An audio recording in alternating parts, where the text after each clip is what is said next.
Introduction. History, as we are taught in school, is a comfortable, straight line. It is a story of gradual progress.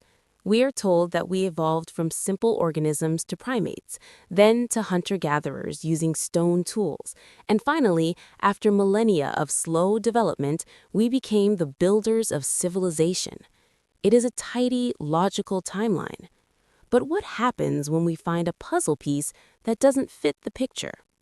Scattered across the globe, buried in coal seams, hidden in mountains, or resting unnoticed in museum display cases are anomalous discoveries that threaten to shatter this timeline completely. These are known in the scientific community as OOPArts, or out-of-place artifacts. These are objects, structures, and machines that appear far too advanced or simply too impossible for the geological era in which they are found. From geological formations that eerily resemble lost mythological cities to precision-engineered iron found in the age of dinosaurs, today we are counting down 6 ancient mysteries that seem to have been built before humanity, as we know it, was supposed to exist. Number 6. The Richat structure, the Eye of the Sahara. Let's begin our journey by leaving the surface of the Earth. Imagine you are an astronaut, floating in the silent vacuum of space. As you look down at the globe, your eyes drift over the vast, monotonous, tan expanse of the Sahara Desert in West Africa. But then, something catches your eye. Staring back at you from the sands of Mauritania is a giant, unblinking eye. This is the Richat structure, also known as the Eye of Africa. It is a geological colossus, a multi-layered bullseye spanning an incredible 25 miles or 40 kilometers across. It is so massive that for centuries, people walking on the ground didn't even realize it was there. It was only when early astronauts on the Gemini missions looked out their windows that the true form of the structure was revealed. In fact, they used it as a critical landmark to orient themselves in orbit. For decades, the mystery was, how did it get there? Originally, scientists believed it was an impact crater from a massive asteroid. But as geologists examined the site, they found no melted rock, no shocked quartz, and no evidence of a cosmic collision. The current scientific consensus is that it is a geological dome, layers of earth pushed up from below and eroded by wind and water over millions of years. But does erosion create perfect concentric circles? This geometric precision has fueled a fascinating theory that we are looking at the ruins of the lost city of Atlantis. In his ancient dialogues, the Greek philosopher Plato described Atlantis not as a chaotic island, but as a city built of alternating concentric rings of water and land. When you overlay Plato's measurements onto the Richat structure, the match is eerie. And while it is a desert today, 10,000 years ago, this region was a lush green savanna with flowing rivers. Is this just the world's most coincidental rock formation? Or are we looking at the skeleton of a prehistoric mega-civilization? Number 5. The Klerksdorp spheres, 3-billion-year-old marbles. From the surface of the desert, we descend deep underground into the mines of Ottelsdale, South Africa. Here, miners digging through cheirophyllite deposits have been unearthing something that defies all logic. They're digging through rock that formed approximately 3 billion years ago. We need to pause and understand that number. 3 billion years ago, the Earth was an alien world. There were no dinosaurs, there was no trees, there was no moss.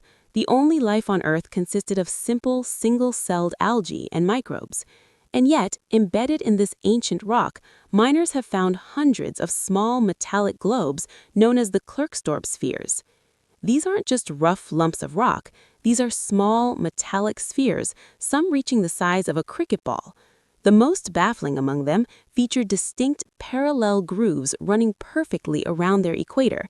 They look tailored, they look manufactured.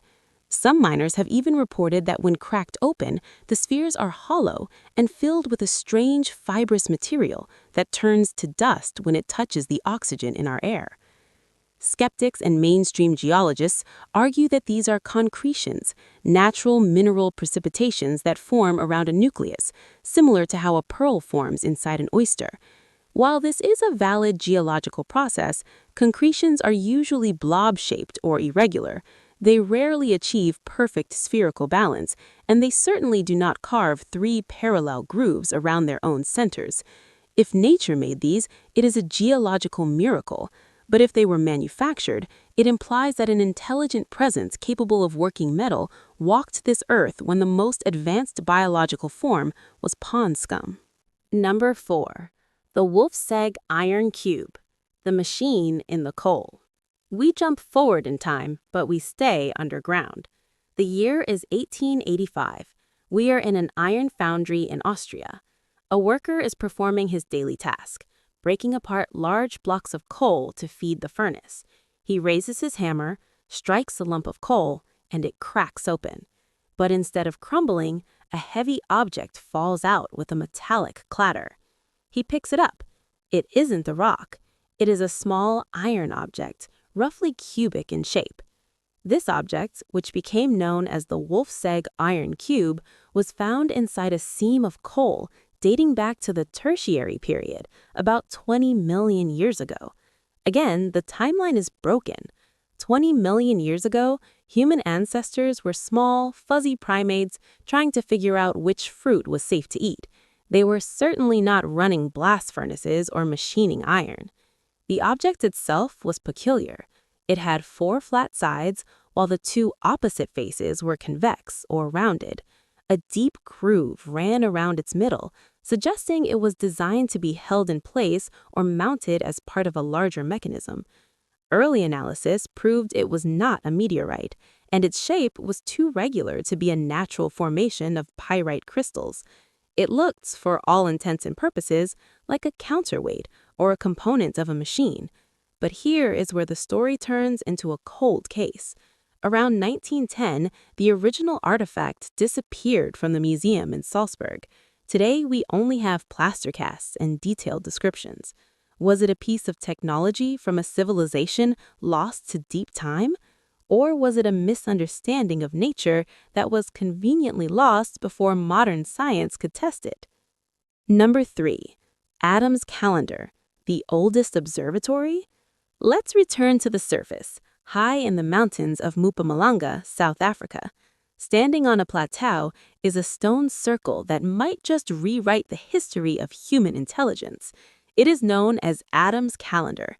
While mainstream archaeology is hesitant to date the site definitively, some researchers and geologists have proposed a staggering age, 75,000 years old.